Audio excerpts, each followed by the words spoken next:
Hola, futuros ingenieros e ingenieras del multiverso. En este video pues vamos a explicar cómo es el funcionamiento de un diodo de unión PN, el cual es muy utilizado en las fuentes de los equipos electrónicos, principalmente cuando queremos convertir voltaje alterno a voltaje continuo.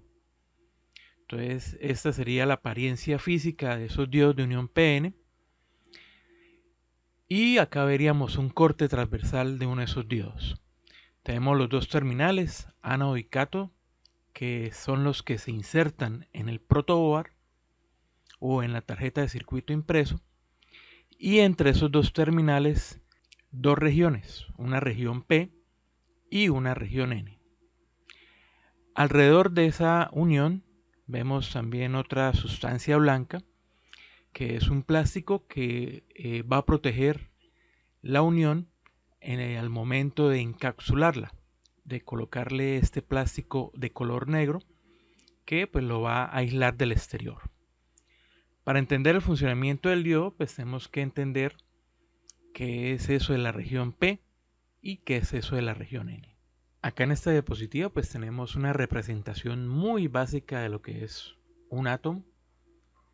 El modelo moderno de ese átomo pues difiere del modelo orbital que tenemos acá, pero lo vamos a utilizar para comprender algunos conceptos. Entonces tenemos que el silicio está ubicado en la columna 4 de la tabla periódica, lo que significa que va a tener 4 electrones de valencia que pues van a estar disponibles para formar enlaces con otros átomos de silicio o con otros materiales. Acá en esta parte pues tenemos lo que sería una estructura cristalina de silicio. Acá tenemos el átomo y estos puntos representan los electrones de valencia. Entonces cada átomo de silicio pues tiene 1, 2, 3 y 4 electrones de valencia. Cuando se conforma una sustancia pues se añaden más átomos y junto con los átomos del vecino o los vecinos se conforma lo que es la ley del octeto, haciendo que esa sustancia sea estable. Tenemos que en la columna 4 pues tenemos principalmente los materiales que se utilizan para fabricar dispositivos semiconductores, diodos, transistores, circuitos integrados. Principalmente se utiliza el silicio. Entonces acá tendríamos, como lo veíamos en la anterior figura, un cristal de silicio puro. Esa estructura pues se conoce como un semiconductor intrínseco. Las características de ese semiconductor intrínseco es que todas las propiedades eléctricas, la conductividad, la resistividad, pues van a variar con la temperatura, cosa que no es lo ideal. Se busca que en un rango amplio de temperatura esas características permanezcan constantes y que sean controladas por el circuito externo, resistencias, fuentes de voltaje. Entonces, para hacer que el material intrínseco sea estable a un amplio rango de temperaturas, se realiza un proceso de dopado, que es agregar o cambiar átomos de silicio por otros elementos de la tabla periódica. Entonces, los principales son los que están alrededor de esa columna 4, o sea, la columna 5 y la columna 3. Entonces, en la columna 5, pues vamos a tener 5 electrones de valencia. En la 4, pues veíamos que había 4. Y en esta columna, pues va a tener 3 electrones de valencia. Entonces, cuando se combina, por ejemplo, silicio con elementos de la columna 5, fósforo, arsénico, antimonio, por ejemplo, entonces reemplazamos átomos de silicio por uno de esos elementos de la columna 5.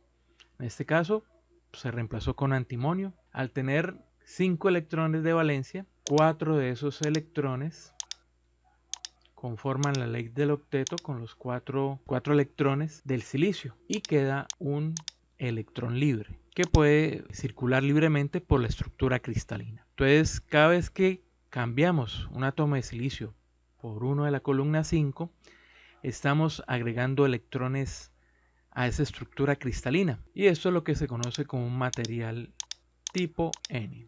Va a haber un exceso de electrones, va a haber una mayor concentración de electrones en este tipo de material, de electrones libres. Ahora, partiendo de nuevo de la columna 4 con el silicio, si la combinamos con la columna 3, aquí vamos a tener 3 electrones de valencia, acá tenemos 4, pero acá tendríamos 7 en ese proceso de dopaje. Entonces lo que estamos agregando son espacios vacíos. Entonces por cada átomo de la columna test que se agregue, se está agregando un hueco, un espacio disponible, pues que puede ser llenado por otro electrón. Por ejemplo, este enlace aumenta la temperatura, aumenta una condición de polarización, entonces rompe este enlace covalente y este electrón pues puede saltar este hueco o espacio disponible. Y esto se le conoce como material tipo P. Entonces, al hacer este proceso de dopaje, lo que estamos obteniendo es un semiconductor extrínseco, cuyas características eléctricas pues se mantienen constante en un amplio rango de temperaturas. Ahora,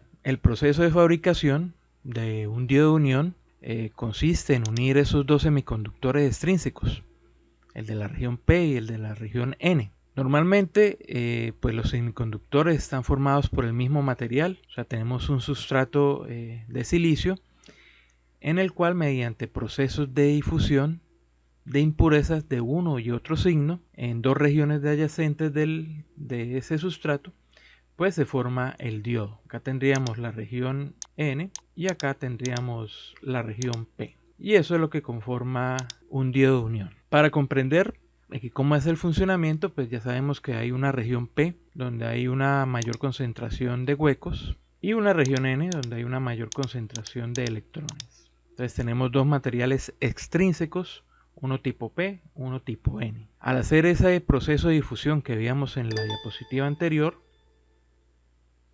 aquí hay una mayor concentración de huecos. Esos huecos pues van a tender a ir de la región P hacia la región N. Eso debido al gradiente en las concentraciones. Ese mayor concentración de huecos en esta región pues va a tender a difundirse hacia la región N. Y lo mismo va a pasar con los electrones de la región N. Entonces esos electrones van a tender a ir a la región P. Y se va a producir una corriente de difusión. Pero esa corriente de difusión no es un proceso que dure mucho tiempo. ¿Por qué? Porque al ir huecos así de la región P a la región N, deja iones, átomos cargados negativamente, y también pues va el mismo proceso de los electrones que se difunden de la región N a la P, pues va a dejar iones positivos. Y esos átomos ionizados van a producir un campo eléctrico. Y como sabemos, el campo eléctrico pues va a actuar sobre esos portadores de carga, sobre los huecos y los electrones. Entonces sabemos por la ley de Coulomb que si esta es la dirección del campo eléctrico, pues los electrones que están en la región N ya no van a poder seguir su proceso de difusión de la región N a la región P. Se forma acá una barrera de potencial de altura finita, donde pues los huecos pues tampoco pues van a poder continuar su proceso de difusión. Entonces ese campo eléctrico que aparece en esta región produce lo que se llama una zona de agotamiento, donde no hay cargas libres para hacer procesos de conducción, y lo mismo, ese campo eléctrico pues no deja que esos portadores de carga pasen del lado P al N, ni los electrones que están en el lado N al lado P. Entonces, para que se produzca ese proceso de conducción, debemos eliminar esa zona de agotamiento o disminuirla. Esa zona de agotamiento pues se asemeja a lo que es una barrera de potencial de altura finita. Si recuerdan, en mecánica clásica, cualquier partícula que llegara a chocar contra esa barrera pues iba a rebotar. Pero en la mecánica cuántica hay una probabilidad que ese partícula o ese electrón pase de esta región a esta región. ¿Sí? Entonces debe tener algunos requisitos de energía para que ese proceso suceda. Y es donde entra a jugar la polarización del diodo. Entonces acá tenemos la región P, la región N, la zona de agotamiento. Acá tenemos un voltaje positivo aplicado a la región P, un voltaje negativo aplicado a la región N, o lo que es lo mismo tierra. Lo que tenemos acá pues sería la polarización directa de la unión del diodo. Con 0 voltios pues tenemos esa zona de agotamiento y pues vamos a tener una corriente de fuga muy pequeña, lo que se conoce como la corriente de saturación inversa, que está en el orden de 10 a la menos 14 amperios.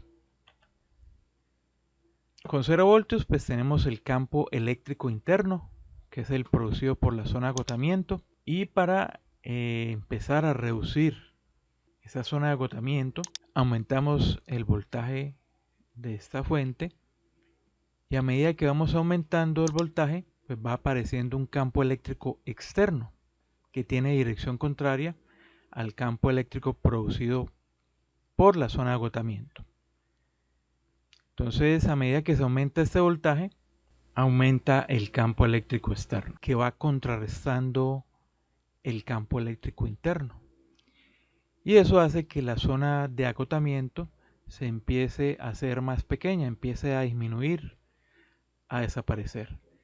Y a medida que eso pasa, pues aumenta la corriente, tanto de electrones de la región N a la región P como de huecos de la región P a la región N. Si empezamos a disminuir el voltaje, la zona de agotamiento se vuelve a formar debido a que el campo eléctrico externo desaparece, dejando solamente el campo de la zona de agotamiento.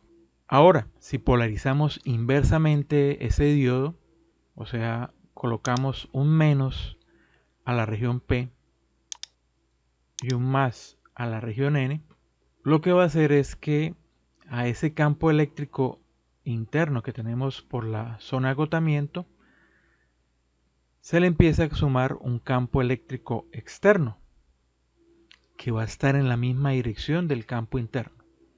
Entonces ambos campos se suman y esa zona de agotamiento pues va a comenzar a ensancharse. Entonces acá comenzamos a disminuir el voltaje, o sea, estamos aplicando un voltaje ahora negativo. Entonces ambos campos se suman y aumenta el ancho de la zona de agotamiento, bloqueando cualquier proceso de conducción de la región P a la N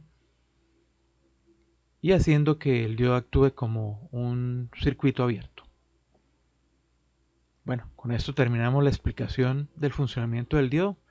Espero hayan comprendido los conceptos.